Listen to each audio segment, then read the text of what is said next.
High সবাইকে, দেখো ঘরে একটা আমার ডালিয়ার প্যাকেট ছিল। অ্যাকচুয়ালি এটা ঘর না, এটা হলো কোয়ার্টার। আর এটাকে আমরা নিজের ঘরও বলতে পারি, আবার নাও বলতে পারি, যেহেতু কিছু দিনের জন্যই আমাদের সেটা সীমিত থাকে, কিছুদিন পর পর চেঞ্জ হয়। তো কিছু বছর পর পর চেঞ্জ হয়।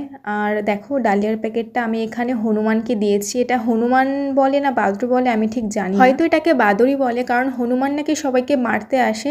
এইগুলো আমাদের আর মারতে আসে না, যতক্ষণ না ওর কোনো ক্ষতি করি আমরা, ও আমাদের কিছু করে না। তো যাই হোক, এখানে সকাল সকাল ওরা চলে এসেছিলো কিছু খাবারের জন্য। তো জানি না এখানে কি নুনের প্যাকেট, লঙ্কার গুঁড়োর প্যাকেট ছড়িয়ে রেখেছিল, ওগুলোই আর কি খাচ্ছিল বাচ্চাগুলো। আর এগুলো হলো ওদের মাগুলো ওদের টেনে টেনে নিয়ে যাচ্ছিল। আর আমার কাছে ছিল ডালিয়ার একটা প্যাকেট, আমি প্যাকেটটা দিয়ে দিয়েছি। দেখো কিভাবে বসে বসে খাচ্ছে, আর কাউকে দিচ্ছে না খেতে, দেখতেও খুব ভালো লাগে।